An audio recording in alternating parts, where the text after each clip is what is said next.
કૃષ્ણ ગોવિંદ હરે મુરારે, હે નાથ નારાયણ વાસુદેવ. દિધિંગ તક ધીન તક દિધિન તક ધા એમ પૂરું થાય. હે નાથ નારાયણ વાસુદેવ. આ પછી શું છે, તારે એક થાપી ઘટે ને મારે એક વધે. એક જણો રેડિયો હમો કરવા બેઠો ને, તો રેડિયો તો હમો ન થયો, પાછો પેક કર્યો ને તો એક બે બોલ ને બે ત્રણ વસ્તુ ને બધું વધ્યું. તે રેડિયો વાળો જે હમો કરવા જેને દીધો તો એને રેડિયો આપ્યો ને પછી બે ત્રણ બોલ ને એ બધું મુઠ્ઠી ભરીને દીધું. હાલે આ વધારાનું કંપની આપેલું છે. એ કે આ કંપનીએ વધારાનું આપ્યું. કે વધારાનું નહીં, તને ખબર નથી કે ક્યાં ફિટ કર્યું હતું એટલે વધ્યું. એમ અમારે પછી બોલ વધે બે ત્રણ, કંપનીએ વધારાનું આપ્યું. બહુ સુંદર સંવાદ થયો. તમે બધા ધૂન ગાઈને મેં સંસ્કૃત શ્લોક વાંચ્યા, પણ સંવાદ શું થઈ ગયો એ કઈ ખબર નથી. આ શ્લોક બહુ સુંદર છે. આપણે ગાયા ને એ ખાલી ગાવા માટેના નથી, એના અર્થ બહુ સારા છે. એવમ નગાહ શ્રવણોરુ ધર્મે પ્રકાશ્યમાને ઋષિભી સભાયામ. આવી રીતે જ્યારે ઋષિઓની સભામાં શ્રીમદ ભાગવત કથાનું મહાત્મ્ય ગવાઈ રહ્યું હતું ત્યારે આશ્ચર્યમેકમ સમભૂત તદાનીમ. ત્યારે એક સુંદર મજાનું આશ્ચર્ય થયું. શું થયું? હે શૌનક તમે સાંભળો, એમ કહીને સૂતજી મહારાજે કીધું કે એ હરિદ્વારની ગંગા કિનારાની એ સભામાં જ્યારે કથા ચાલતી હતી ત્યારે હજી મહાત્મ્યની જ કથા, પેલો દિવસ અને કથા મહાત્મ્યની ચાલુ હતી. એ જ સમયે વૃંદાવનથી ભક્તિ દેવી પોતાના દીકરાને, ઈ ઓલા વૃદ્ધને માંદા પડેલા નહીં, ભક્તિ સુતૌ તરુણો ગૃહિત્વા, ભક્તિ દેવી પોતાના બંને જુવાન દીકરાને, મતલબ હવે માં 35 વર્ષની છે, છોકરા 15-17 વર્ષના દેખાય છે,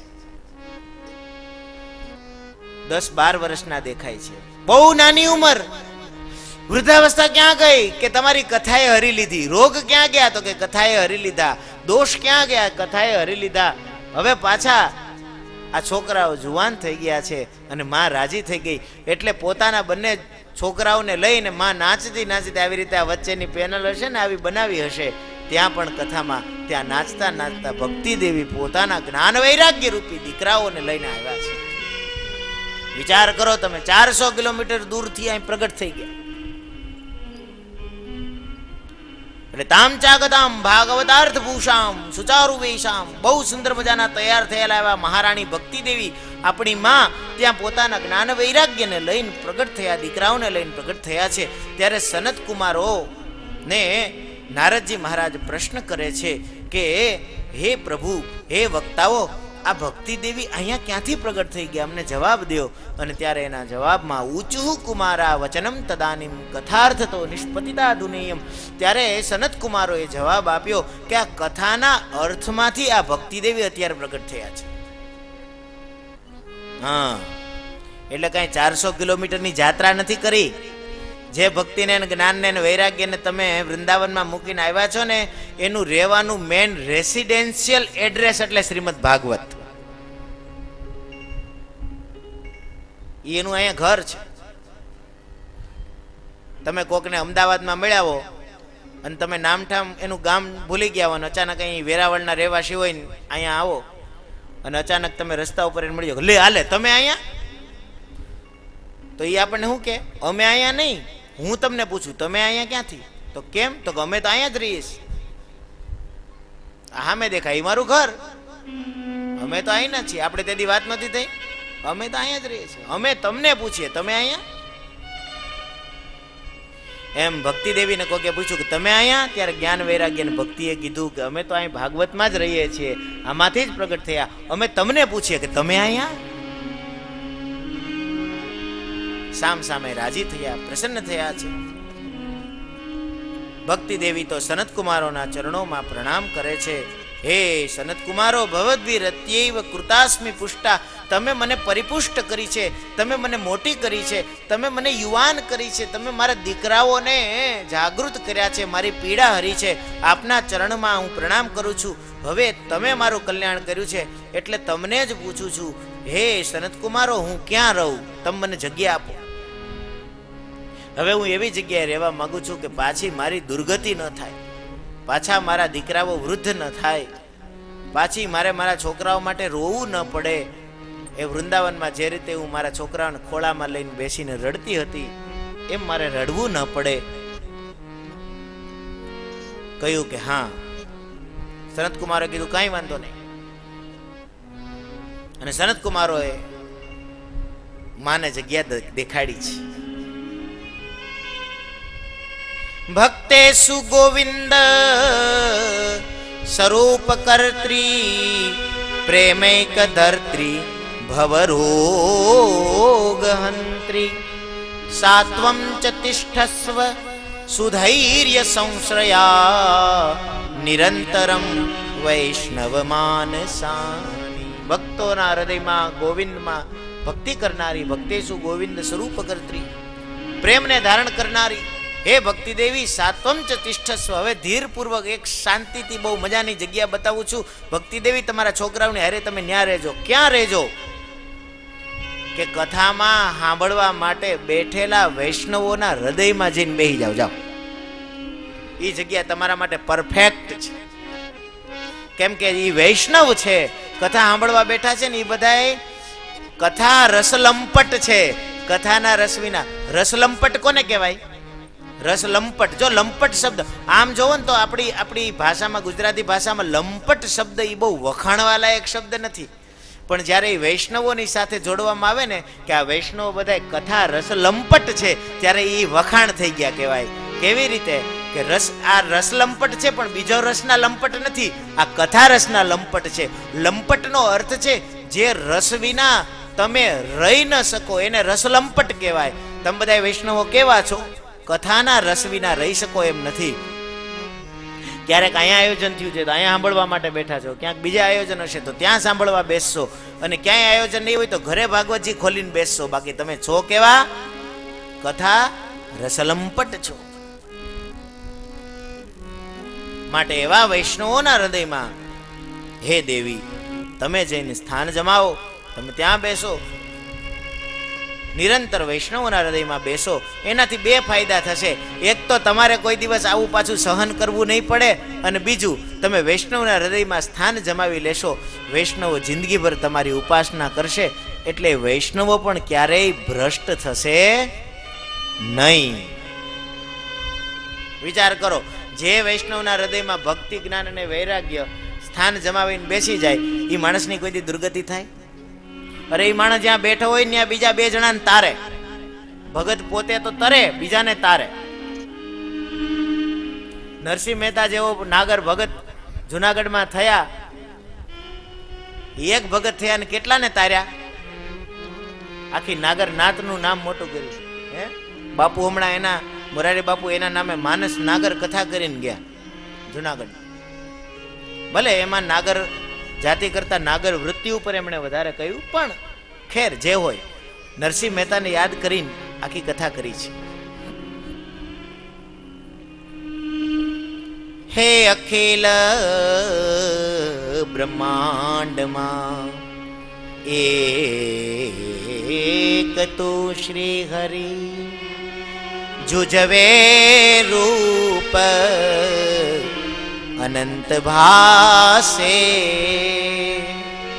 દેહમાં દેવ તું, તેજમાં તત્વ તું, બીજમાં વૃક્ષ બની ફૂલી રહ્યો આકાશે. હે હે અખિલ હે બ્રહ્માંડમાં એક તું એ શ્રી હરિ, જુજવે રૂપ ભાસે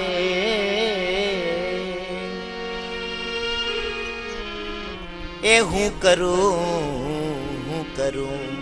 હે જગનાનતા હાય જગનાનતા શકટનો ભાર જે શ્વાન તાણે. આ બધી પંક્તિઓ નરસિંહ મહેતાએ રચી છે. સવારના પોરમાં પ્રભાતિયાના રૂપમાં ક્યારેક રેડિયો ચાલુ કરીએ. હવે તો બધા રેડિયા બંધ થઈ ગયા. નગર સવારના 6 વાગ્યામાં આકાશવાણીનું રાજકોટ કેન્દ્ર છે. ચાલો હવે આપણે અર્ચના કાર્યક્રમ સાંભળીશું. 6 વાગ્યામાં અર્ચના કાર્યક્રમ શરૂ થાય. આપણે તો અર્ચના વખતે નિદ્રા દેવીની અર્ચના કરતા હોઈએ છીએ. નિદ્રાધીન પછી પૂછીએ ને કોઈક જુવાનને 6 વાગ્યામાં અર્ચના કાર્યક્રમ આવે છે કે આ ઈ બાપા સાંભળતા હશે, કેમ કે બાપા જાગતા હોય. આપણે તો બધા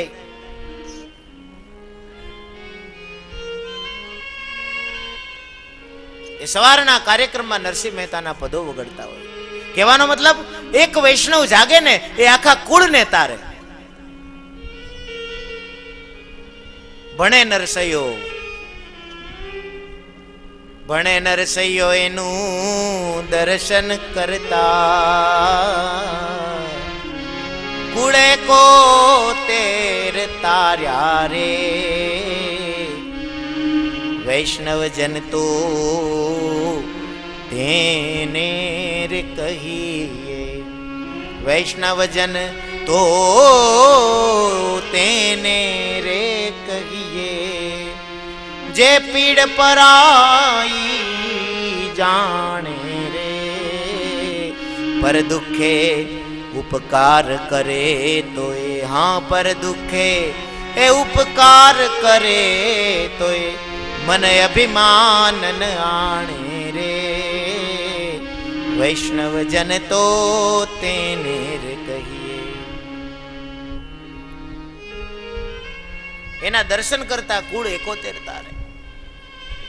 એટલે વૈષ્ણવનું પતન ન થાય હે ભક્તિ દેવી, તમે જ્ઞાન વૈરાગ્ય સાથે એના હૃદયમાં જઈને બેસો. પછી તો સુતજી મહારાજ કહે છે વૈષ્ણવના ચિત્તમાં અલૌકિક ભક્તિને જોઈને ભગવાન પણ ભક્તવત્સલ થઈને ત્યાં નાચવા માટે પ્રગટ થયા છે. સનતકુમારોની કથામાં મહિમા ગાન થયો ને ત્યાં જ ભગવાન પ્રગટ થઈ ગયા છે.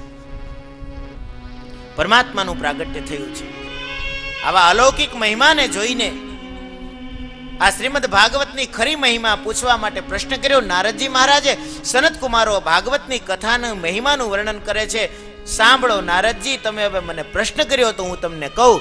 જે માણસ જિંદગીમાં આખી જિંદગી પાપ કરતો રહે છે, દુરાચાર રત હોય છે, વિમાર્ગગામી છે, ક્રોધની અગ્નિમાં દગ્ધ થયેલો છે, એ પણ જે કુટિલ અને કામી છે એ સપ્તાહ યજ્ઞેન કલૌ પુનંતિ તે એ સપ્તાહ યજ્ઞથી પવિત્ર થાય છે.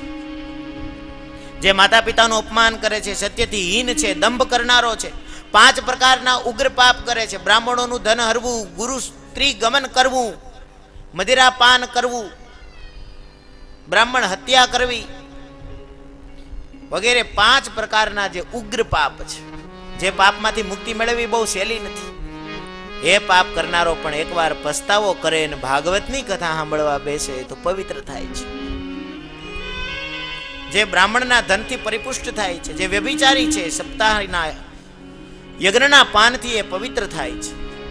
જે કાયા દ્વારા, વાણી દ્વારા, મન દ્વારા નિત્ય પાપ કરે છે, જે પરસ્વ પુષ્ટા, જે બીજાના ધનથી પુષ્ટ થાય છે, જે દુરાશાયી છે, સપ્તાહ યજ્ઞથી તે પવિત્ર થાય છે. આવી રીતે સપ્તાહના મહિમાનું ગાન કરતા હતા. નારદજી મહારાજ કીધું ઉભા રહ્યો, ઉભા રહ્યો, ઉભા રહ્યો, ઋષિમુનિઓ ઉભા રહ્યો, તમે બહુ મહિમા ગાઓ છો, બહુ મહિમા ગાઓ છો. મને તમારી વાણીમાં શ્રદ્ધા છે, પણ ભવિષ્યમાં આવે છે કલિયુગ, અને કલિયુગનું એક લક્ષણ છે કોઈ પણ વસ્તુ કોઈને કહો ને એટલે તરત માણસો પ્રમાણ માગે. આમ કરો ને તો આમ થાય. એમ તમારી પાસે કોઈ પ્રમાણ છે? માણસો તરત પૂછે કોઈ પ્રમાણ છે, કોઈ ઉદાહરણ છે? ફલાણા ડૉક્ટરની દવા બહુ સારી. એમ તમારી પાસે કોઈ પ્રમાણ છે? તો હા ભાઈ અમારે ફલાણા ભાઈ હતા ને એને દવા લીધી, સારું, હા તો બરાબર. પ્રમાણ માગવાની કલિયુગમાં માણસને બહુ ટેવ છે. પરીક્ષા કરે, પ્રમાણ માગે, એમને માને નહીં, કબૂલ ન કરે. તમે આજે મહિમા ગાઓ છો એ બહુ સાચી છે, પણ કલિયુગના લોકો એમને સ્વીકારશે નહીં. જો તમારી પાસે આવો કોઈ ઇતિહાસ હોય, કોઈ એવો માણસ હોય કે જેને ખરેખર બહુ પાપ કર્યા હોય અને ભાગવત ભગવાનની કૃપાથી એ પરિપુષ્ટ થઈ પવિત્ર બની અને ભગવાનના લોકમાં ગયો હોય, કે જેનો કોઈ રીતે ઉદ્ધાર શક્ય ન હોય, એનો ભાગવત ભગવાનની કૃપાથી ઉદ્ધાર થયો હોય, એવું જો કોઈ ઉદાહરણ તમારી પાસે હોય તો એ કૃપા કરીને તમે કયો. એટલા માટે નહીં કે મને ભરોસો નથી, પણ એટલા માટે કે ભવિષ્યમાં લોકોને આ ઇતિહાસ ભાગવતના વક્તાઓ સંભળાવશે તો એને ભાગવતજીમાં ભરોસો બેસશે. એટલે ભાગવતજીમાં ભરોસો બેસાડવા માટે સનતકુમારોએ સુંદર મજાનું એક ચરિત્ર સંભળાવ્યું છે. તુંગભદ્રા તટે પૂર્વમાં ભૂત પત્તનમ ઉત્તમમ. તુંગભદ્રા નદીના કિનારે એક પત્તનમ, એક સરસ મજાનું નગર હતું. આ તુંગભદ્રા નદી દક્ષિણ ભારતમાં છે. ત્યાં એક નગર હતું ને નગરમાં બ્રાહ્મણ, ક્ષત્રિય, વૈશ્ય, શૂદ્ર ચારેય વર્ણના લોકો પોતાના આશ્રમ ધર્મ પ્રમાણે રહેતા હતા. એ ગામમાં એક આત્મદેવ નામનો બ્રાહ્મણ રહેતો હતો. એને ધુંધુલી નામની પત્ની હતી. આત્મદેવ બ્રાહ્મણ જેવું નામ હતું ને એવા એનામાં ગુણ હતા. આત્મદેવ, આત્મની દિવ્યતી ઇતિ આત્મદેવ, જેનો આત્મા પ્રકાશિત થાય. બ્રાહ્મણ નિત્ય યજ્ઞ, પૂજા, આરાધના, સંધ્યા, જપતપ, વ્રત વગેરે કરનારો હતો. એને એક પત્ની છે ધુંધુલી.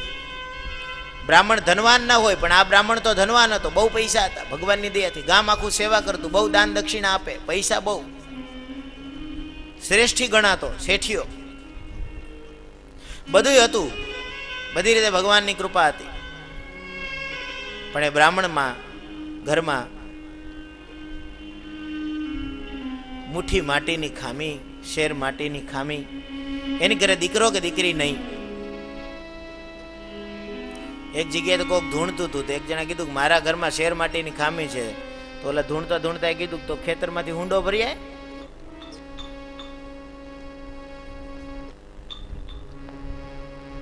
પણ એમ નહીં, માતાજી મારા ઘરમાં અંજવાળું કરો, કે તે 3 મહિનાથી બિલ નથી ભર્યું. અંજવાળું ક્યાંથી થાય?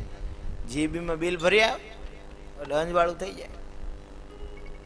શેર માટેની ખોટ એટલે પુત્ર કે પુત્રી નહીં. હવે તકલીફ શું હતી?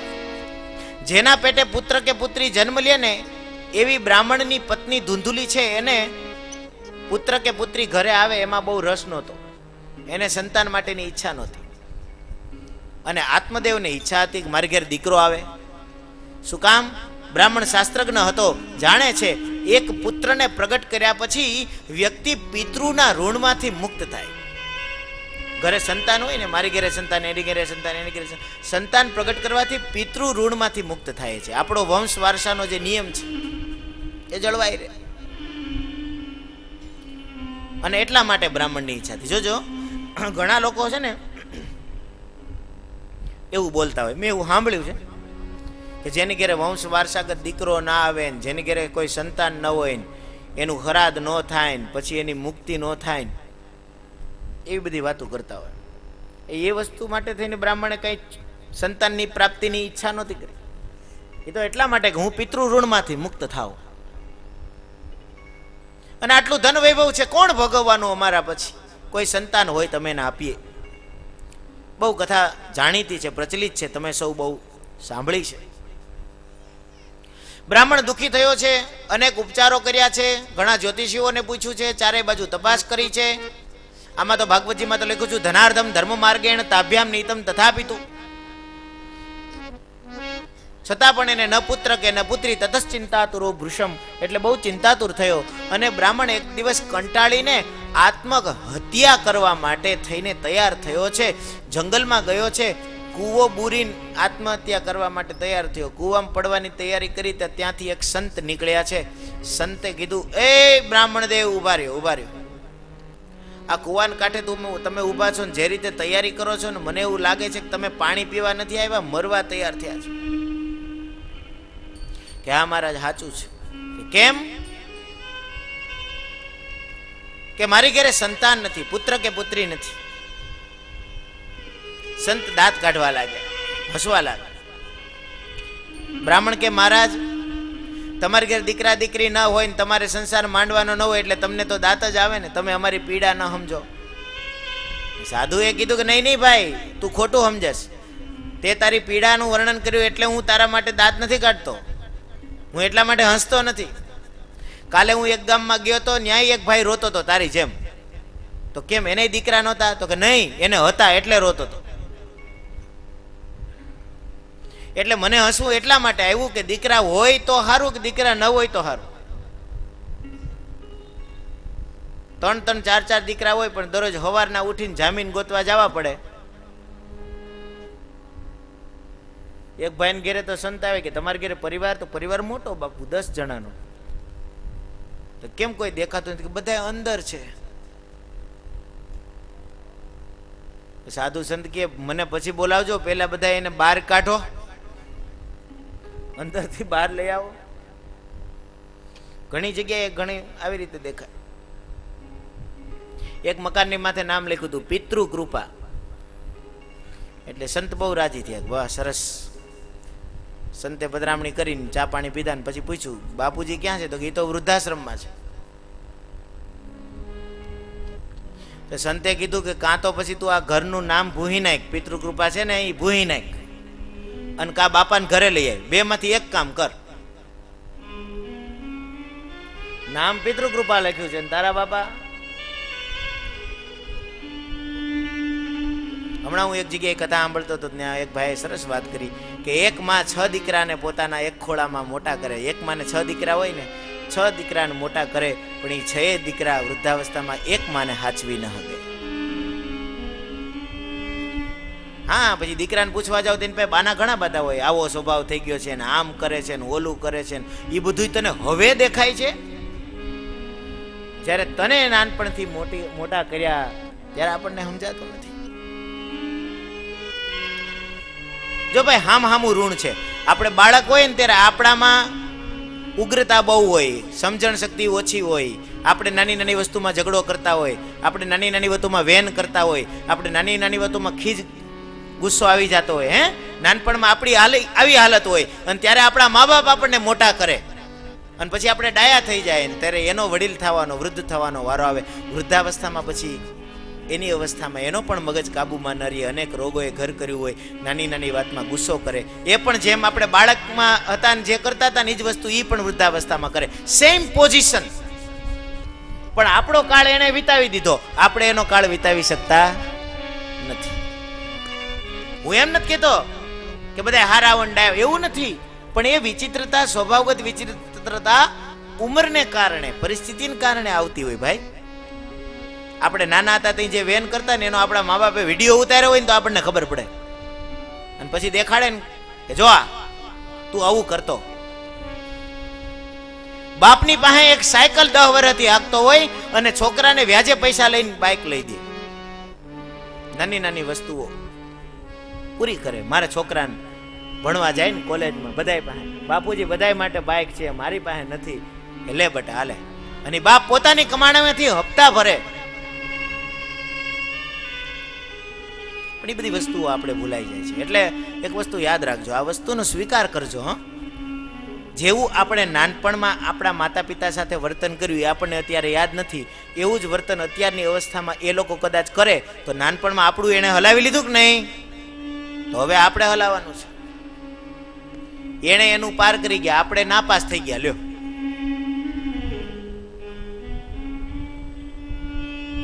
એટલે કથા સાંભળીને એકડો ઘૂંટવો હોય ને તો અહીંથી ઘૂંટજો. વડીલોને સાચવજો. ખેર, તમે બધા બહુ જાણકાર છો, સમજો છો.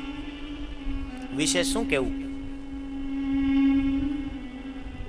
એટલે મને આશ્ચર્ય થાય છે ભાઈ, બ્રાહ્મણ હું તારા દાંત નથી કાઢતો, પણ એને 4 દીકરા છે ને એ દુઃખી છે, અને તું એમ કે છો તારી ઘેર દીકરા નથી, દુઃખી છો. આ દુઃખી કોને કહેવો? મારે હોય તો દુઃખી કે ન હોય તો દુઃખી. એટલે મને હસવું આવે છે. કીધું બાપુજી તમે મને છે ને વધારે પ્રવચન આપોમાં, તમે અહીંથી નીકળી જાઓ, તમારે મને આશીર્વાદ આપીને મારું કંઈક કરવું હોય તો કરો, નકર તમે નીકળો ને મને મરવા તો દો. સંતે કીધું મારી સામે કોઈ મૃત્યુ પામે એ તો હું કેવી રીતે જોઈ શકું. પોતાની જોડીમાંથી એક ફળ કાઢ્યું ને બ્રાહ્મણના હાથમાં મૂક્યું કે હાલે, જો આને તારી પત્ની ખાય તો એને દીકરો થાય. સંત તો ભવિષ્ય જાણે છે. એને કીધું તું, બ્રાહ્મણને કહી દીધું છે, શૃણુસ્વાદ્ય મયા તેજ્ય પ્રારબ્ધમ તું વિલોકિતમ સપ્ત જન્માવધિ તવ પુત્રો નૈવચ નૈવચ. હાથ જન્મ સુધી તારા ભાગ્યમાં દીકરો નથી, તોય ઓલો માન્યો ને, એટલે ફળ આપ્યું કે જો આને તારી પત્ની ખાય તો દીકરો થાય. હો, યાદ રાખજે. એ લોકો આ વાંધો નહીં, એ તો હું એને મનાવી લઈશ. અને એ ફળ લઈને ગયો અને પોતાની પત્નીના હાથમાં આપીને સ્વયં યાતસ્તુ કુત્રચિત પોતે ક્યાંક નીકળી ગયો. અને પાછળથી બધો એ સંવાદ તમે જાણો છો. ધુંધલી એ ફળ હાથમાં લઈને ચિંતા કરે છે ને એમાં એની બેન આવે ને એની બેનને કહે કે આ શું છે? તો કે તારા બનેવી ફળ લઈ આવ્યા. એ કે આ ફળ ખાવ તો મારે સંતાન થાય ને એવું બધું કહે. તો પેલી તો રાજી થઈ ગઈ, બહુ સારું લે ને, મારી ઘેરે ચાર પેલી કે તારી ઘેર 4 દીકરા છે, તું કેવી હેરાન થાશો હું જોઉં છું. એ કે મારી ઘેરે તો ખાવાનું નથી ને ખાવાવાળા ઘણા બધા છે, એટલે દુઃખી થાઉં છું. તારી ઘેરે તો ખાવાનું ઘણું બધું છે ને ખાવા વાળો કોઈ નથી, ખાઈ લે ફળ, ભગવાન તને દીકરો આપે. પેલી કે મેં તને એટલા માટે નથી બોલાવી કે મારે આ ફળ ખાવું છે, મેં તને એટલા માટે બોલાવી છે કે મને ઉપાય બતાવ, આ નથી ખાવું. કીધું તો આ ફળ ગાયને ખવડાવી દે. અને મારા ગર્ભમાં છોકરો છે, પણ મારા પતિ એમને નહીં માને. મારા પતિને તું પૈસા આપીશ ને તો આ છોકરો, ઓમે મારે 4 દીકરા છે, આ દીકરો હું તને આપીશ. બધી વાત નક્કી થઈ ગઈ. બ્રાહ્મણને કાંઈ ખબર નહીં. ગાયને ફળ આપ્યું છે અને આ બાજુ પાછલે બારણેથી એ છોકરો ધુંધલીનો છે એમ કરીને આપી દીધો જન્મ થયા પછી. ત્યાં સુધી ધુંધલીએ ગર્ભવતી સ્ત્રીનો ખોટો વેશ ધારણ કર્યો છે. બ્રાહ્મણને આ વસ્તુની કંઈ ખબર ન પડી.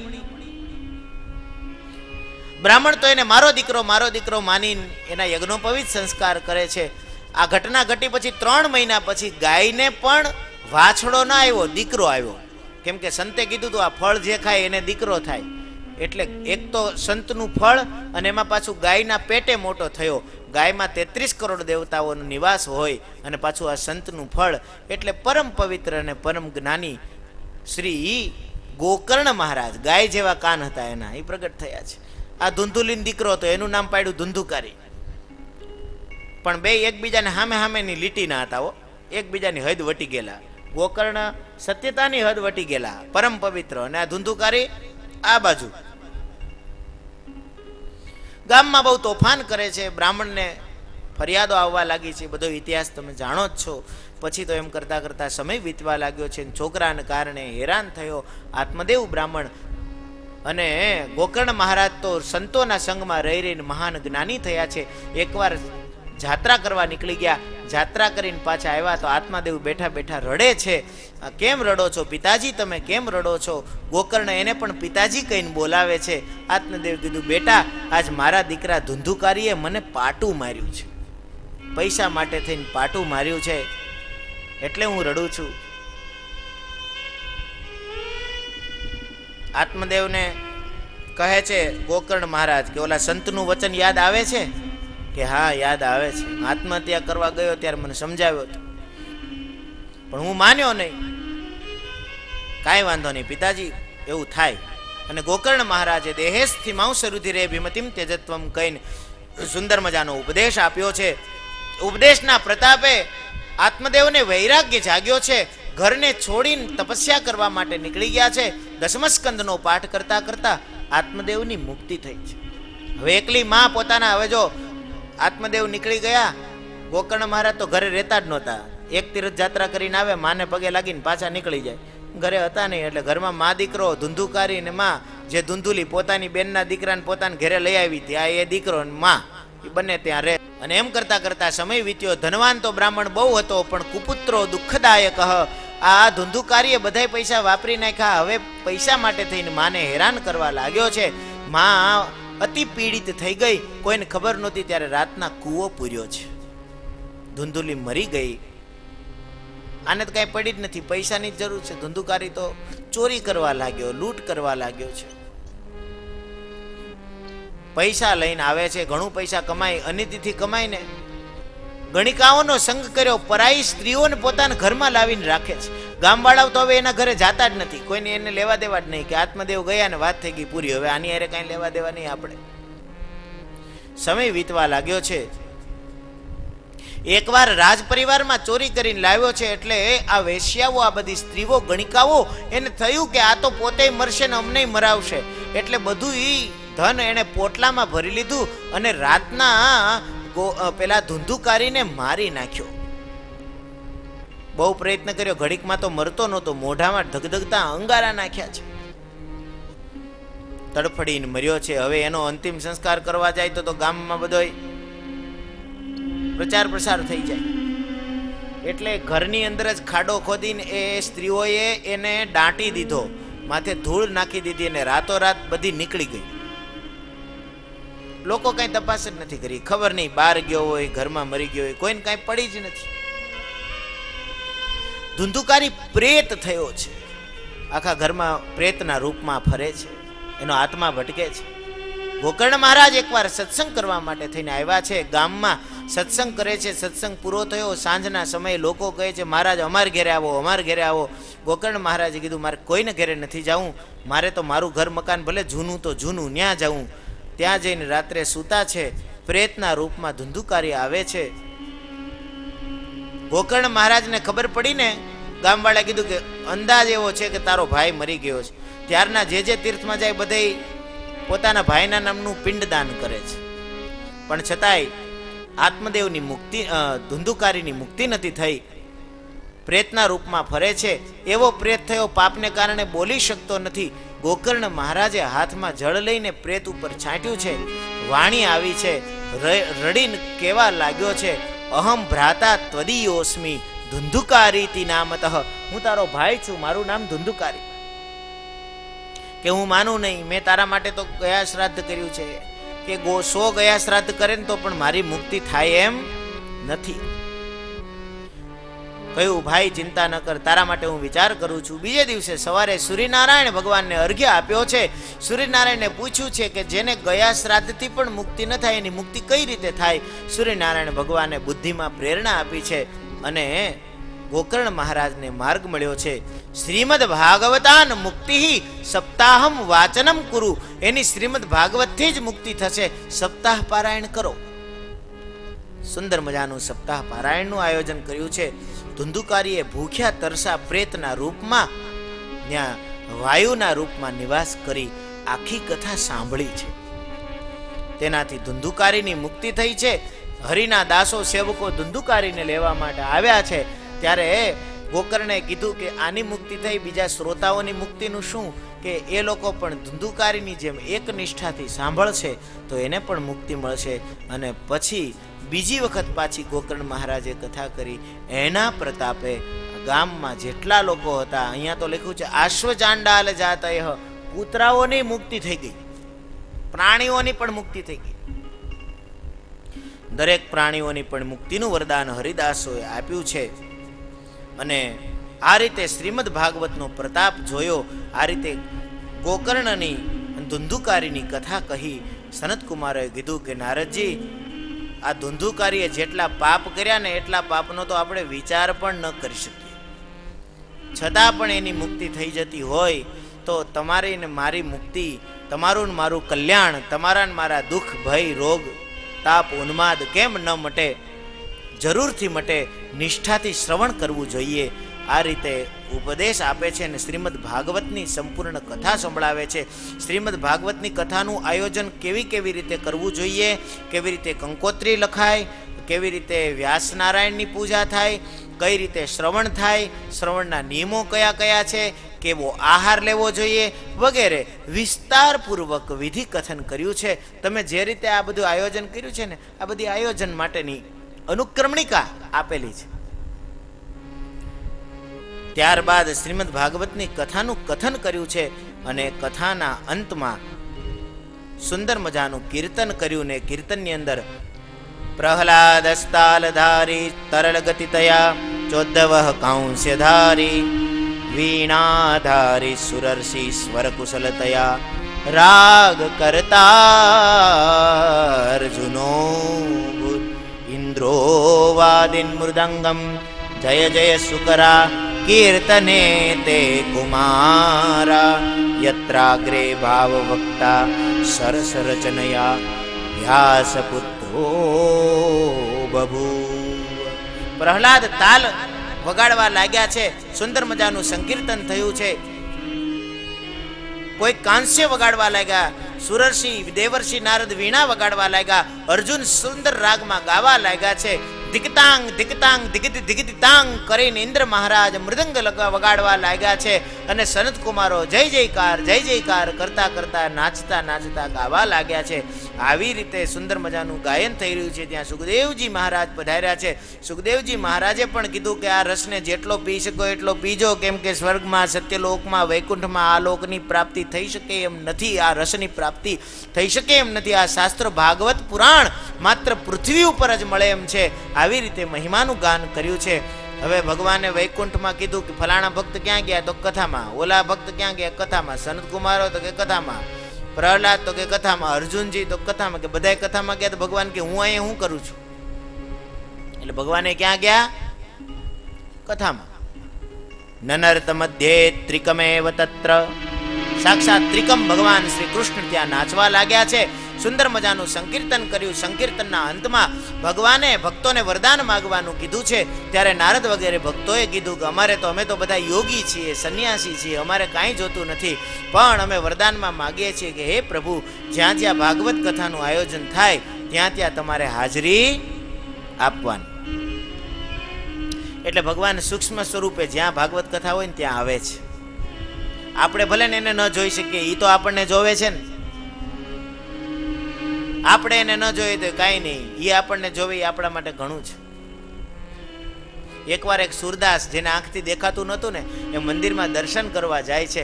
મંદિરમાં બહુ ભીડ હતી, લોકોની ધક્કામુક્કી હતી. લોકોએ પૂછ્યું, સુરદાસ મહારાજ, તમને આંખેથી દેખાતું નથી ને તમે આ મંદિરમાં ધક્કામુક્કીમાં ક્યાં ઘૂસ્યા દર્શન કરવા? એક તો તમને ભગવાનના દર્શન તો થતા નથી, ભગવાન તમને દેખાતા નથી, તમે તો ભગવાનને જોઈ શકતા નથી. સુરદાસજી મહારાજે સુંદર જવાબ આપ્યો, હું ભલે ભગવાનને જોઈ ન શકું, ભગવાન તો મને જોઈ શકે છે ને.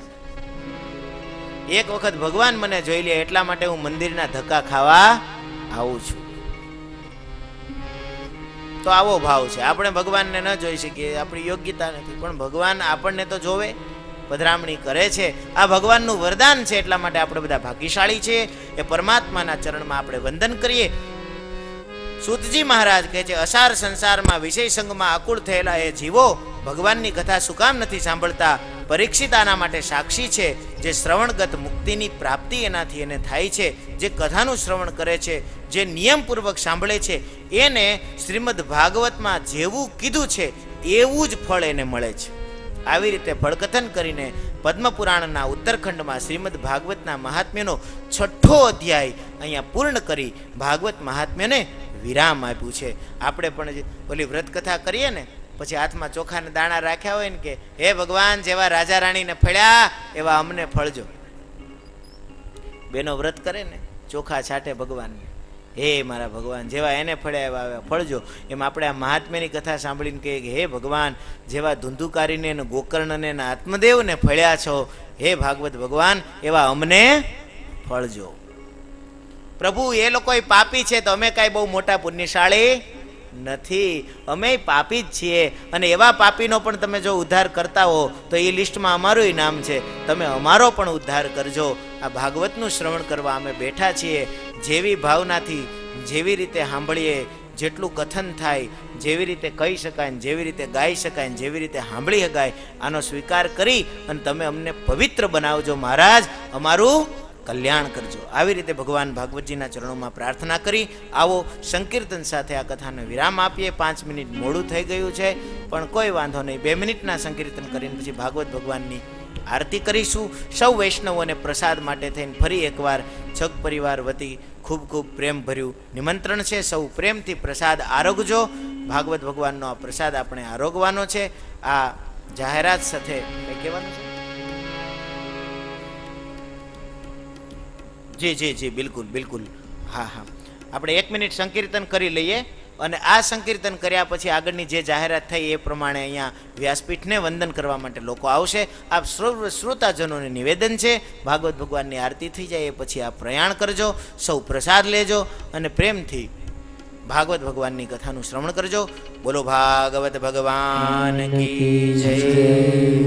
કૃષ્ણ ગોવિંદ ગોવિંદ ગોપાલા, કૃષ્ણ ગોવિંદ ગોવિંદ ગોપાલા, ઓ કૃષ્ણ ગોવિંદ ગોવિંદ ગોપાલા કૃષ્ણ ગોવિંદ ગોવિંદ ગોપાલા ભજ મુરલી મનોહર નંદલાલા ભજ મુરલી મનોહર નંદલાલા ભજ મુરલી મનોહર નંદલાલા ભજ મુરલી મનોહર નંદલાલા કૃષ્ણ ગોવિંદ ગોવિંદ ગોપાલા કૃષ્ણ ગોવિંદ ગોવિંદ ગોપાલા કૃષ્ણ ગોવિંદ ગોવિંદ ગોપાલા કૃષ્ણ ગોવિંદ ગોવિંદ ગોપાલા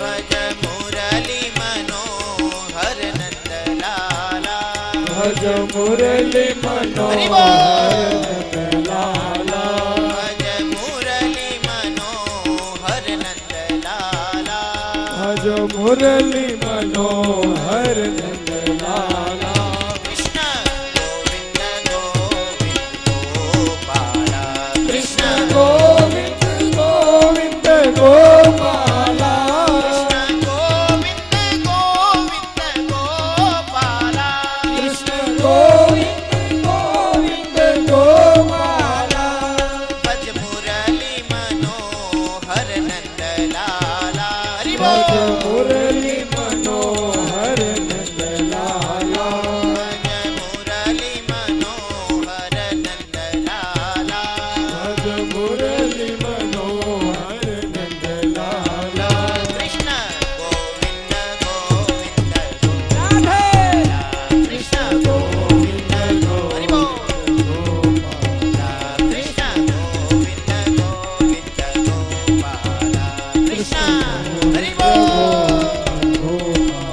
ઓ કૃષ્ણ ગોવિંદ ગોવિંદ ગોપાલા કૃષ્ણ ગોવિંદ ગોવિંદ ગોપાલા ભજ મુરલી મનોહર નંદલાલા ભજ મુરલી મનોહર નંદલાલા કૃષ્ણ ગોવિંદ ગોવિંદ ગોપાલા કૃષ્ણ ગોવિંદ ગોવિંદ ગોપાલા કૃષ્ણ ગોવિંદ ગોવિંદ ગોપાલા કૃષ્ણ ગોવિંદ ગોવિંદ ગોપાલા ભજ મુરલી મનોહર નંદલાલા ભજ મુરલી મનોહર નંદલાલા કૃષ્ણ ગોવિંદ ગોવિંદ ગોપાલા કૃષ્ણ ગોવિંદ ગોવિંદ ગોપાલા ભજ મુરલી મનોહર નંદલાલા ભજ મુરલી મનોહર નંદલાલા કૃષ્ણ ગોવિંદ ગોવિંદ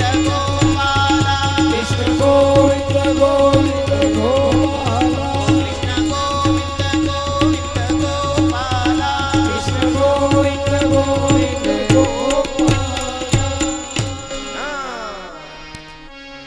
ભજ મુરલી મનોહર નંદલાલા ભજ મુરલી મનોહર નંદલાલા કૃષ્ણ કનૈયા લાલ કી જય દ્વારિકાધીશ કી જય ગોવર્ધન નાથ કી જય ગિરિરાજ ધરણ કી જય બાલકૃષ્ણ ભગવાન કી જય રાધા રમણ વિહારી ભગવાન કી જય ભાગવત ભગવાન કી જય સોમનાથ મહાદેવ કી જય સદગુરુ ભગવાન કી જય ઓમ નમઃ પાર્વતી પતયે હર હર મહાદેવ જય જય શ્રી રાધે જય જય શ્રી રાધે જય જય શ્રી રાધે જય જય શ્રી રાધે જય જય શ્રી રાધે જય જય શ્રી ઓ રાધે શ્રી વૃંદાવન વિહારી લાલ કી જય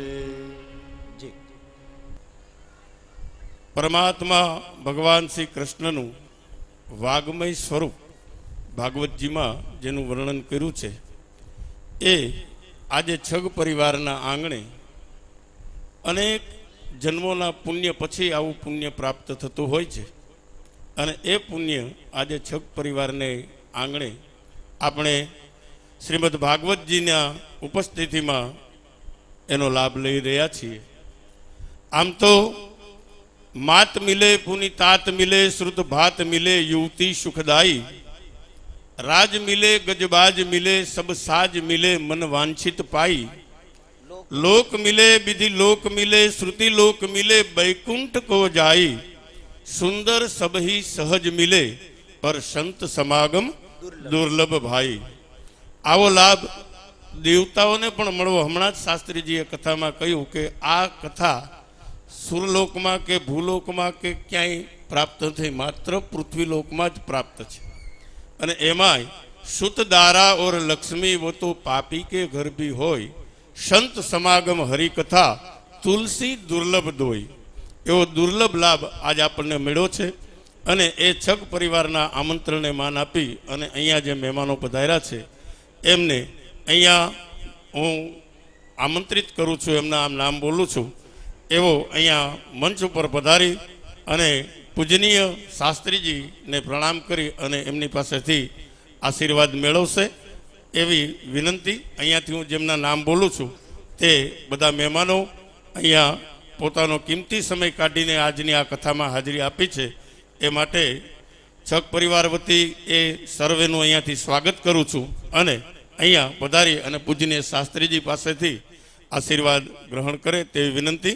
सर्वप्रथम श्री रजनीकांत भाई कारिया जेमना नाम बोलाय छे तेओ अहींया आवे तेवी विनंती। श्री व्रजलाल भाई पोपट, श्री रसिक भाई पोपट, श्री गोकळ भाई पोपट, अरविंद भाई पोपट, श्री कुमन भाई कानाबार, श्री हरिदास भाई कारिया, श्री जितेंद्र भाई उनड़कट, श्री प्रवीण भाई घेवरिया, श्री रतिलाल भाई विठलाणी, श्री विरल भाई सूचक, श्री अनिल भाई वसंत, श्री प्राणजीवन भाई तन्ना अने श्री कौशिक भाई ब्रह्मभट्ट ए सर्वे ने विनंती अहींया स्टेज पर पधारी अने श्रीमद भागवत जी ने अने पूजनीय शास्त्री जी ने प्रणाम करी अने आशीर्वाद मेळवशे। त्यारबाद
मंगल करूं आरती हरि गुरु संतनि सेवा आनंद मंगल करो आरती हरि गुरु संतनि सेवा प्रेम धरी मंदिर पधराऊं प्रेम धरी मंदिर पधराओ सुंदर सुखड़ा लेवा वाला सुंदर सुखड़ा लेवा आनंद मंगल करूं आरती हरि गुरु तनि सेवा रत्न जड़ित बाजोठ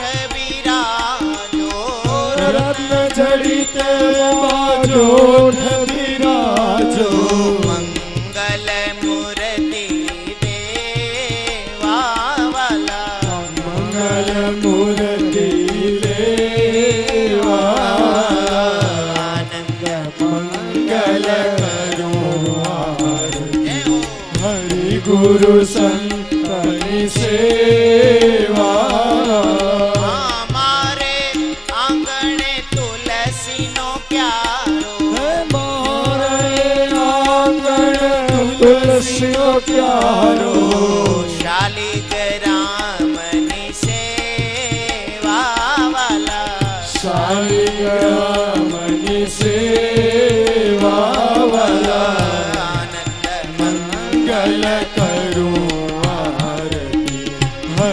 ગુરુ સંતની સેવા 68 તીર્થ સંતોના ચરણે 68 તીર્થ સંતોના ચરણે ગંગા જમુના રે વાવાલા ગંગા જમુના રે વાવાલા આનંદ મંગલ કરું આરતી હરિ ગુરુ સંતની સેવા સંત મળે તો કરીએ સેવા સંત મળે તો કરીએ સેવા ગુરુજી મળે તો મીઠા મેવા વાલા ગુરુજી મળે તો મીઠા મેવા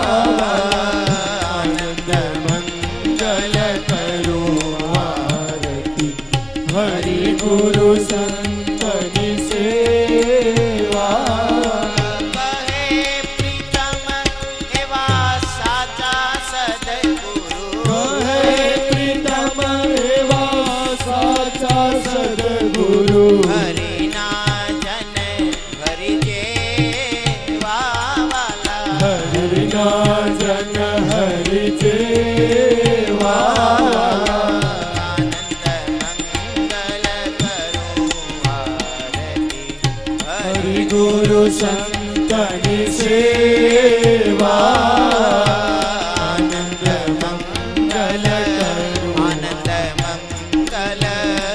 આનંદ મંગલ કરું